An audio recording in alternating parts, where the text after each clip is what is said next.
Buenas tardes, estudiantes, ¿cómo están? Acá Emilce Carmona, profesora titular de la cátedra, junto con una invitada, la profesora en Ciencias de la Educación, Celina Moreno. ¿Cómo estás, Celina? Bien, muy bien, ¿y vos? Bien, acá Hola chicos. queriendo ahora abordar esta temática del metamodelo aprendizaje inverso, aula inversa, como una de las tantas miradas de modelos pedagógicos que nos permiten mediatizar la educación a través del uso de las TIC, tecnologías de la información y la comunicación, y de las TAC, tecnologías accesibles al conocimiento, con un objeto de inclusión y con una mirada de inclusión educativa, considerando la importancia del derecho a la educación, ¿no?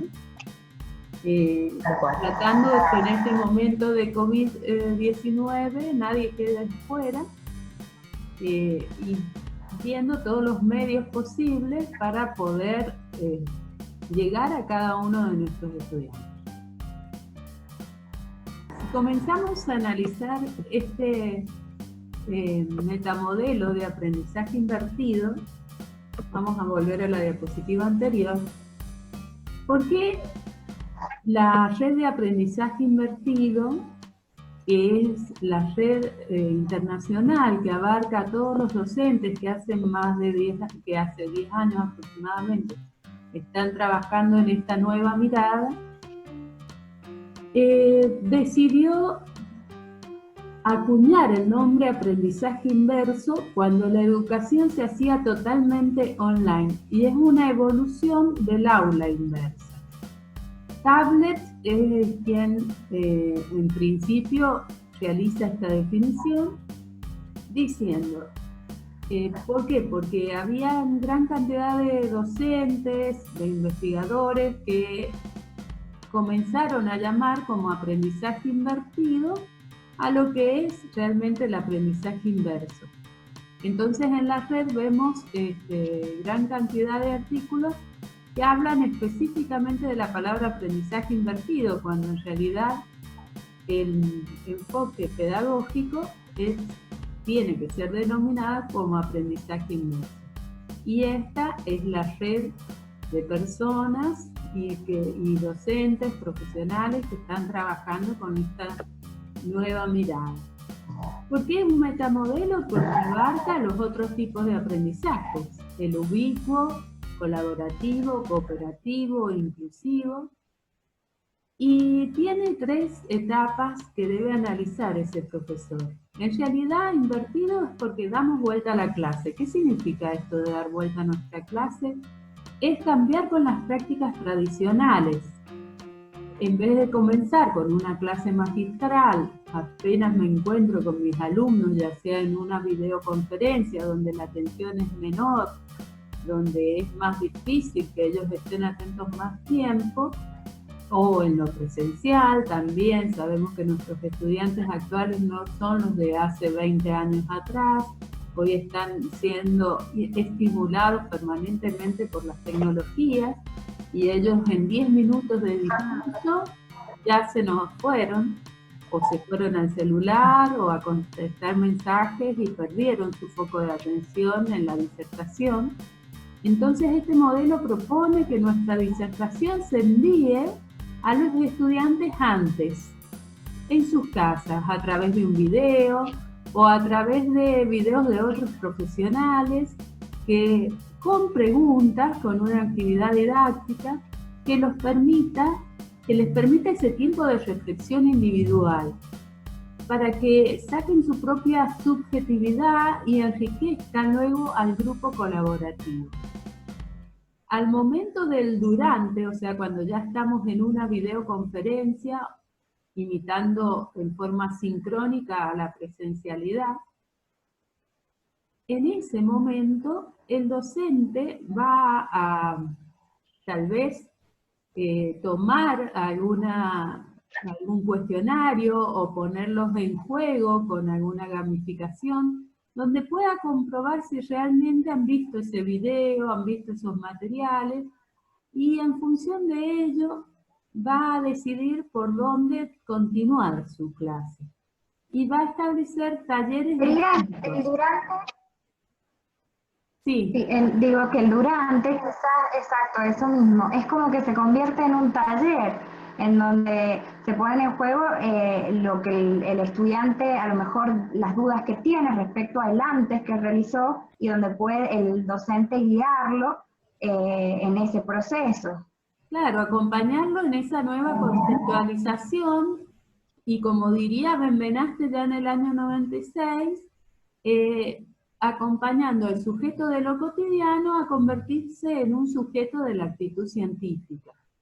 En esa guía, en ese crear juntos, adaptarse, flexibilizar tiempos, ¿bien? Es un momento de análisis, de adaptación, de reflexión grupal colaborativa, pero nunca solo, sino con la retroalimentación del profesor o la profesora en este sentido. Y de los mismos compañeros también. Sí, también es muy importante en realidad que se apliquen ese durante las metodologías activas, donde el alumno sea una persona que no está pasivamente en la clase, sino que permanentemente está trabajando en conjunto con sus compañeros y reflexionando y a su vez compartiendo el saber, sus propios conocimientos previos, pero a la vez construyendo entre todos el aprendizaje. Estas metodologías activas, entre ellas podríamos pensar en los aprendizajes basados en proyectos, aprendizajes basados en problemas, aprendizajes que generan desafíos, aprendizajes basados en la gamificación, todo para alcanzar un concepto que por momentos puede ser muy abstracto para ese estudiante, pero que vamos como dándoles los andamiajes necesarios, ¿no? Para que alcance el mismo. Luego, en el después quedará la creación. También en este momento se pueden coevaluar en ese durante. Pero parte de la coevaluación puede ir hacia su casa, ¿no? En ese después. Y la creación de algún objeto, que es la mejor, o del proyecto, o de la gamificación, donde pueda poner en práctica todos los conceptos de la asignatura o de la disciplina de que se esté aplicando este modelo, este metamodelo de aprendizaje inverso. Aprendizaje inverso es una evolución de aula inversa. ¿Cuándo hacemos aula inversa y cuándo hacemos aprendizaje inverso? Hacemos aula inversa cuando este antes se hace dentro del aula. Y al principio es un tanto necesario porque los alumnos están acostumbrados a ese método tradicional del profesor que viene, diserta, hace toda su exposición y recién al final hace las preguntas. En este caso, podemos hacer la práctica de que ellos primero tengan 10 o 15 minutos para ver los materiales dentro del aula, ver el video, hacerle un cuestionario individual de preguntas o un juego donde tengan que completar un crucigrama, por ejemplo, que es una manera en realidad de testear su autoevaluación de cuánto alcanzó. Y al profesor en forma inmediata o a la profesora les da idea en qué situación se encuentran sus estudiantes respecto de la comprensión de esos conceptos y de esa temática en particular. Y sus relaciones, ¿no? Porque no es solo conceptualización. Desde ahí, en el mismo aula... ¿Cómo? Una actividad como hacer una actividad de comprobación del acercamiento del alumno a esos materiales y de qué idea tiene de esto que vamos a analizar. Tal cual. Que vamos a ver en el durante, profundizar en el durante. Es así.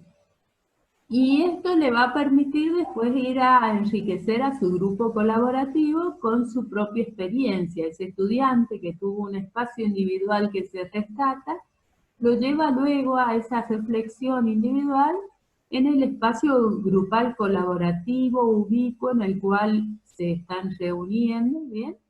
En el aula, y posteriormente siguen creando a través de los grupos colaborativos y ubicuos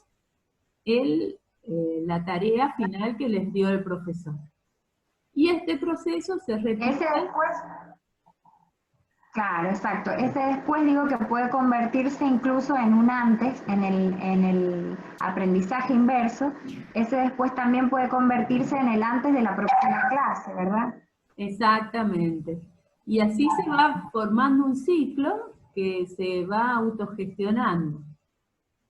Lo interesante acá es que el alumno empieza a ser un investigador y autogestionar su propio aprendizaje, pero nunca reemplaza esto a la importancia del docente y del profesor, porque es fundamental para irnos guiando, acompañando y permitiendo que vayan capitalizando todos esos saberes y organizando los contenidos de tal manera de poder abordar y comprender totalmente esa temática. Si vamos a un ejemplo práctico, podemos ver que antes se le envió un video sobre tecnologías. Cuando vuelven a la clase, les pregunta cuál es el mensaje del video que envié ayer por WhatsApp. Por ejemplo, en el Grupo General de Informática Educativa, que es un grupo que tenemos, que es un grupo específicamente académico.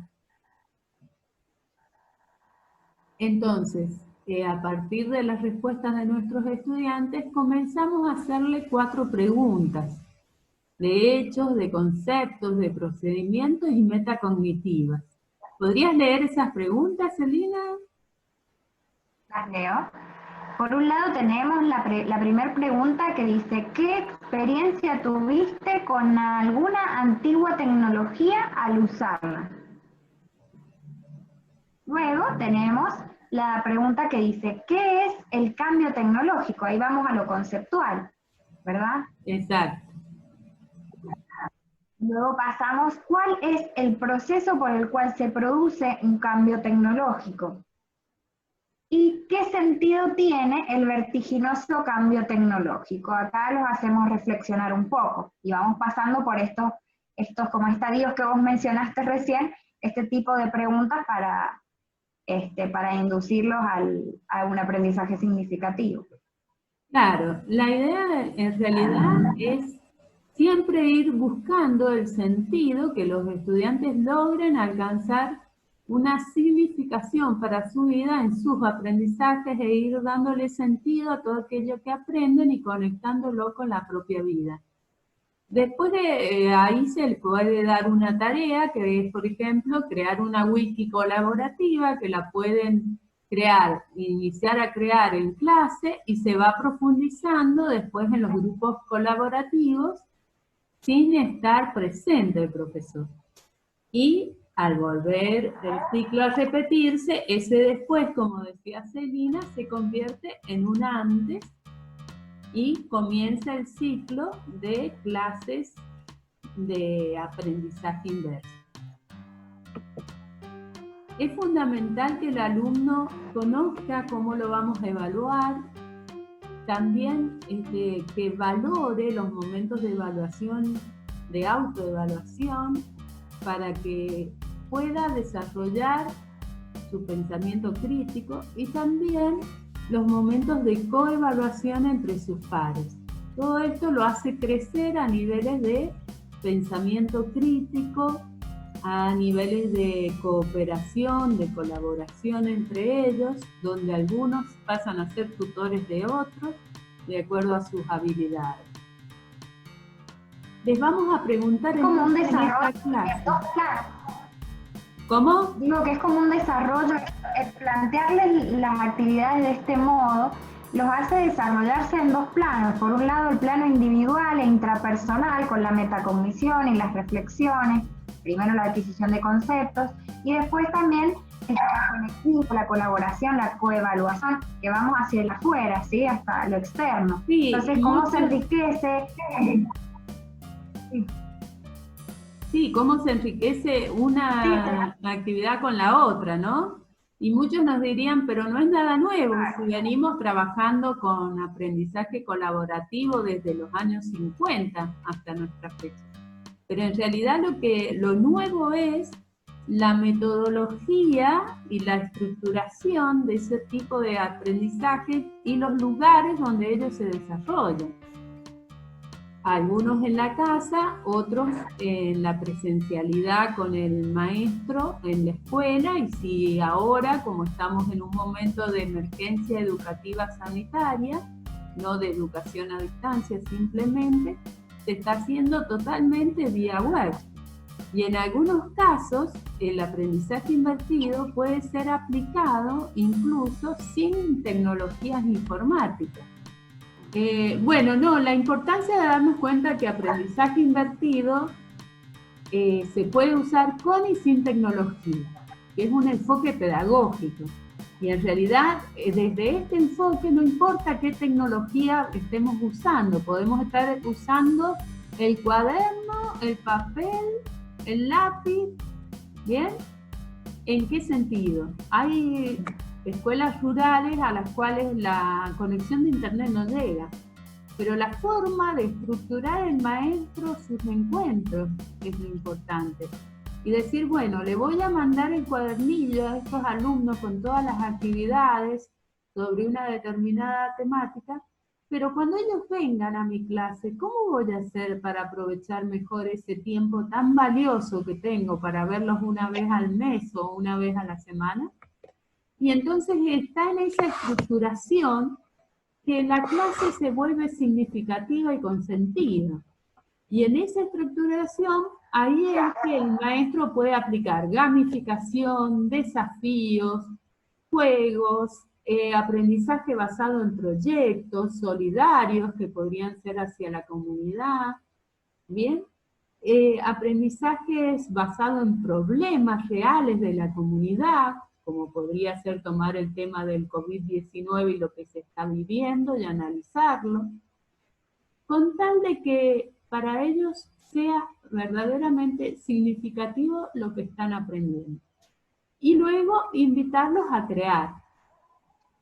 La creación es uno de los niveles más altos y significativos del aprendizaje. En la medida que un alumno puede crear, es porque ha logrado alcanzar el concepto y sus relaciones y puede transmitirlo. Entonces, entre lo que él sabía previamente, junto con la relación con el docente, ha podido internalizarlo y puede después retransmitir todo aquello aprendido. Acá les queríamos hacer algunas preguntas, si alguna vez habían vivido una clase de aprendizaje inverso o aula inversa, qué es para ustedes este tipo de aprendizaje, si creen que es lo mismo o si lo caracterizan de manera diferente.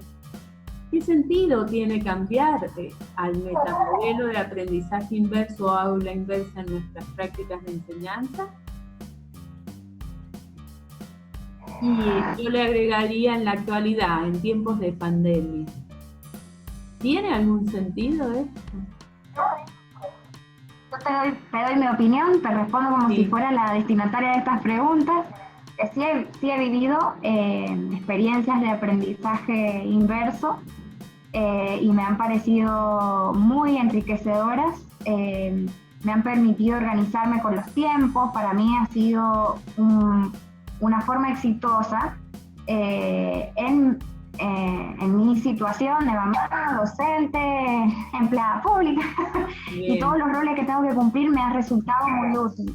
No ha sido 100% online, porque hemos tenido encuentros presenciales en mi experiencia que han sido sumamente enriquecedoras, porque hemos podido ahí crear junto con mis compañeras, profundizar lo que hemos analizado en videos, en los textos.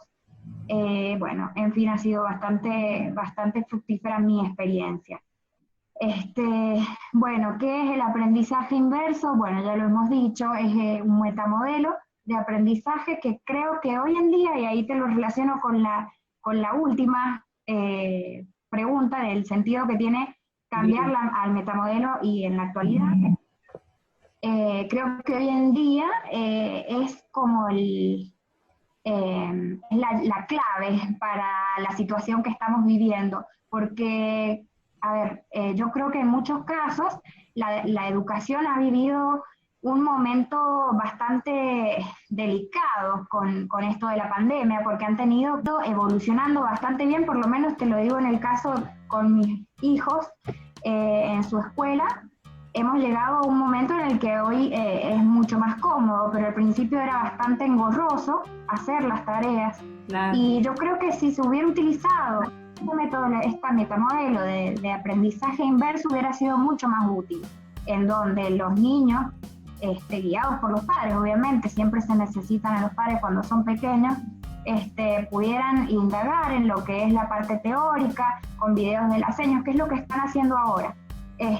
Y luego pedirles actividades, si bien mis hijos por lo menos no realizan encuentros sincrónicos, claro. Pero son pequeños, pero sí hay devoluciones a las señas y las señoritas también les contestan. Yo creo que, como te digo, sería la clave para lo que estamos viendo hoy en día, el pasarse a este tipo de educación. Sí, Celina, porque en realidad considero que la escuela es irreemplazable. Cuando son de nivel primario, el momento de la presencialidad es irreemplazable. Nivel secundario también. Nivel universitario también, porque en el encuentro hay señales de comunicación verbal y no verbal que son fundamentales y que ayudan al ser humano a evolucionar en ese encuentro con el otro y en esta posibilidad de compartir el conocimiento, de crearlo y recrearlo.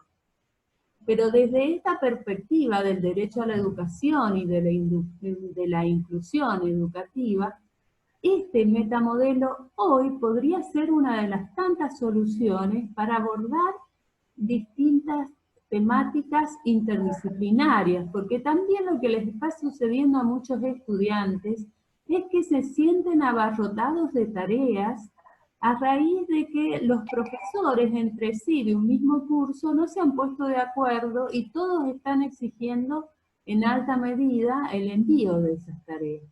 Entonces un niño comienza a las 8 de la mañana y termina a las 10 de la noche haciendo sus tareas. Si estos profesores de primer año, supongamos, se ponen de acuerdo de hablar de una misma temática y abordarla interdisciplinariamente, ¿bien? Desde distintas aristas, desde la geografía, desde la historia, desde las ciencias de la educación, desde la informática, el alumno podría concretar más velozmente sus tareas. Y nos ha pasado también a nivel universitario. Obvio que felicito a todos los docentes lo rápido que hemos tratado de mantener el lazo educativo, de concretar modos diferentes de encontrarnos con nuestros estudiantes. Claro, es interesante las articulaciones intercátedras, ¿no? Esto de decir, bueno, articulemos sobre una temática necesaria. Y por eso el aprendizaje invertido, o el aprendizaje inverso, ¿bien?, está sostenido por 4 pilares fundamentales: la flexibilidad del profesor hacia sus estudiantes, la centralidad en el estudiante, primero que nada, en su aprendizaje, y la flexibilidad en los tiempos.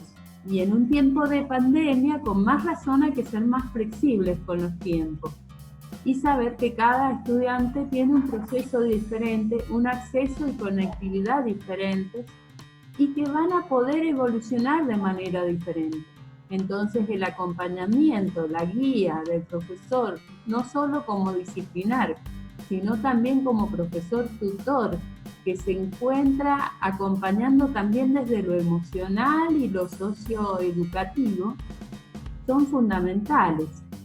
Yo escribí un libro que está por salir, Tutor Coach, y que habla justamente del acompañamiento individual y el acompañamiento grupal colaborativo, cómo son fundamentales ambos combinados para que el estudiante no se desanime y en estas interacciones mantenga la atención respecto al logro de su objetivo académico, más cuando no se hace presencia en la presencialidad.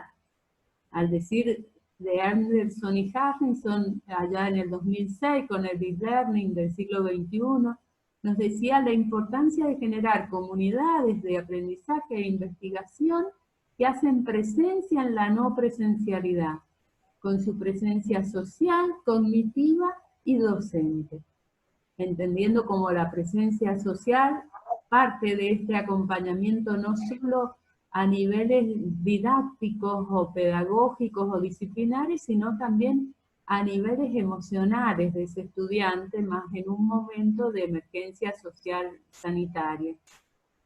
La presencia cognitiva, esto de acompañar al estudiante a alcanzar en este tránsito desde el sujeto de lo cotidiano al sujeto de la actitud científica, y la presencia docente, cómo el docente diseña sus materiales para sus estudiantes, que a través de ellos comunica y da a conocer cuáles son sus metas, hacia dónde los está llevando, con qué objetivos se está llevando a cabo todo este trayecto académico y cómo los va acompañando. También es tan importante la cultura del aprendizaje, ¿no? Sí, en donde acá podemos ver cómo es este cambio de foco, ¿no? Que en donde ya no está la educación centrada en el docente y en el quehacer docente, sino en el estudiante. Y ahí vemos y le damos importancia al aprender a aprender, ¿verdad? Sus necesidades, las motivaciones, todo para el alumno, porque el centro de este modelo es el alumno, sus necesidades, sus motivaciones, ¿sí? Bien, donde no desaparece el docente, porque él está haciendo un contenido dirigido hacia el estudiante, o sea, el docente no es que lo deja libremente navegar por todas las tecnologías, sino que le elige con anterioridad aquellos materiales que considera son útiles para alcanzar el objetivo académico, alcanzar la temática interdisciplinaria, y en esa selección de contenidos pone su sujeto político y pedagógico, ¿no? Porque somos sujetos políticos en educación y pedagógicos. Y su presencia, pero se trasluce su mirada, ¿no? Como sujeto. Y desde esta posibilidad, el docente también tiene el triple de exigencias, porque no puede estar improvisando, tiene que estar planificando con anterioridad sus clases y formarse en forma permanente. Entonces, por eso hablamos de un docente profesional, que tendrá que tener la capacidad de manejar lo tecnológico, lo pedagógico y lo disciplinar, que ya el modelo TEPAC, que es anterior a este modelo y que lo vimos en la clase anterior, nos mostraba esta necesidad de este tipo de docentes si queremos avanzar en la didáctica apoyada en las tecnologías de la información y la comunicación y en las tecnologías de accesibilidad al conocimiento, ¿no? Y si continuamos un poquito más, podríamos decir que entonces el docente, la docente profesional tiene que ir diariamente comunicando a sus estudiantes la agenda del antes, que van a hacer en sus domicilios, de cómo será el durante y hacia dónde vamos, cuál será ese después. De esta manera ellos se sienten dentro de un barco que tiene un rumbo y que va hacia una determinada dirección, y no se sienten a la deriva, ¿no? Y ser transparentes, lo que decías vos, en esto, ir marcándoles y dándoles a conocer el antes, el durante y el después de nuestra... Claro, y de esta manera ayudándolos a alcanzar las competencias digitales como es la posibilidad de saber comunicarse entre ellos, de compartir el conocimiento, trabajar con otros, de resolver problemas, de fortalecer el pensamiento crítico, del aprender a aprender, todo con compromiso y responsabilidad. Competencias que se convierten en habilidades y destrezas y donde también se ha profundizado en el análisis, en la flexibilidad, en el poder adaptarse y en hacerlos aún más creativos, porque van descubriendo sus propias potencialidades. Aparte, las tecnologías, al brindarles diversidad de herramientas, acá hemos puesto cómo se producía esta evolución del aula inversa al aprendizaje inverso, y en la medida que, como hoy, en situación de pandemia, nos ha exigido no estar en la presencialidad, tratar de acercarnos a ellos a través de todos los medios, ¿no? De entornos virtuales de enseñanza-aprendizaje o espacios virtuales de enseñanza-aprendizaje. ¿Cómo hago yo esta diferencia? El entorno virtual de enseñanza-aprendizaje es tomado por los LMS, que son las aulas virtuales creadas específicamente con el fin educativo, mientras que el espacio virtual de enseñanza-aprendizaje va a permitir utilizar espacios sociales como las redes sociales, páginas interesantes como páginas de simulación de contenidos, como gamificación, para convertirlos en objetos educativos y de esta manera poder ayudar a la mediación de los contenidos. Y bueno, la creatividad en este sentido, con este modelo, ¿estará beneficiada? Y sí, realmente por lo menos va a estar más acompañada. No significa que el otro modelo no era creativo. Si no, la humanidad no hubiera llegado al nivel de avance científico en el que hoy estamos. No era malo el otro modelo. Lo que significa es que de esta manera el docente está presente justamente en las habilidades de nivel superior del estudiante y está fortaleciendo ese momento de encuentro. Y entonces la vieja taxonomía de Bloom de los años 50, hoy en el 2020, se convierte en un rombo, donde da centralización al aplicar, al analizar, al evaluar, como actividades que se van a hacer en ese momento del durante, mientras estamos en ese encuentro educativo, fortaleciendo entonces esta instancia con la guía del docente, y acá es donde el docente cobra fundamental importancia. Y las actividades inferiores, como recordar, son enviadas hacia el domicilio del alumno, comprender también, y el crear es una actividad de nivel superior, pero lo que tal vez pueden llegar a comenzar a crear acá en este durante y continuarlo en su casa y en realidad sinergizado por el grupo colaborativo, cooperativo y ubicuo. Esto produce una multiplicidad de intercambios, no solo docente-estudiante, sino entre los pares, que es lo que les permite justamente construir y crecer en el tema del conectivismo, ¿no? De estar siempre conectados y aprendiendo entre todos. ¿Quieres agregar algo? Sí, quería agregar para destacar nada más la importancia del docente, más allá de que es un metamodelo no centrado en el docente, centrado en el alumno, pero la importancia que adquiere para guiar el proceso y para proponer todas estas situaciones. Evidentemente no podemos avanzar ni desarrollarnos como humanidad sin escuela y sin docentes. Sí, tenemos que tener en claro que el rol del docente ahora ocupa otro espacio, ¿sí? Es un guía, es un orientador, propone, tiene que ser creativo, tiene que ser innovador y estar atento a las emociones y a las necesidades de sus estudiantes. Sí. Creo que es fundamental partir de las necesidades e intereses de los estudiantes, porque de esa manera van justamente tomándole sentido al aprendizaje. Y vemos que en esta imagen que vos nos has puesto acá de la taxonomía de Bloom, hoy en este 2020, donde el periodo, el momento del durante de la clase, en donde se van a poner en juego los procesos de pensamiento superior, la importancia del docente también aquí, ¿sí? En esta etapa tan importante. Exacto. Y eso creo que también es lo enriquecedor del aprendizaje inverso, ¿sí? Donde hace falta una guía, una orientación, ahí está el docente.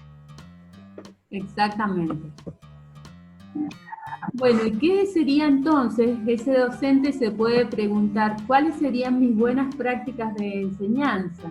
Y bueno, el hacer buenas preguntas es hoy una buena práctica, ¿no?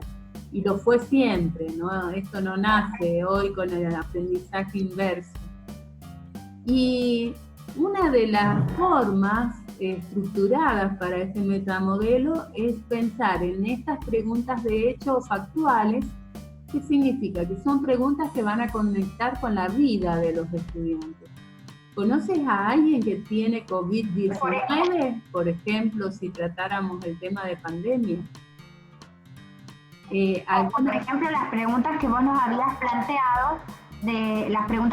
planteado, digo, de si alguna vez viviste una situación, una clase de aprendizaje inverso. Por ejemplo, las preguntas que planteabas en diapositivas anteriores, ahí tenemos un ejemplo concreto de este tipo, de estos 4 tipos de preguntas, de hecho, de conceptos, de procedimientos y metacognitivos. Y acá los subtipos dentro de estas, que implicaría, bueno, esto otro curso, ponerse a analizar tipos de preguntas que puede hacer el docente.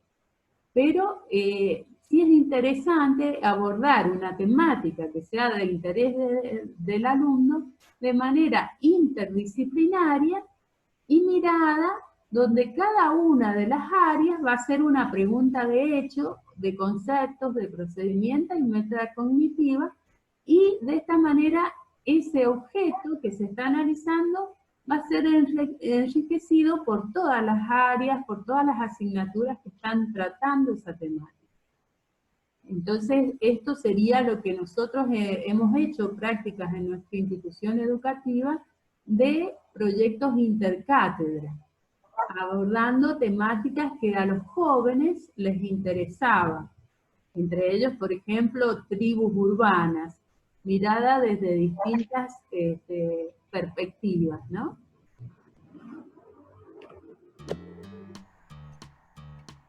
Por último, bueno, acá está lo que quiero llegar, es que es muy interesante, si bien tenemos todas las formas de trabajo, como aprendizaje por retos, por desafíos, el armado de proyectos integradores interdisciplinarios que aborden temas que hagan pensar al estudiante sobre su propia realidad, aprenda a analizarla y le permita interrelacionarla con otras áreas. ¿Bien?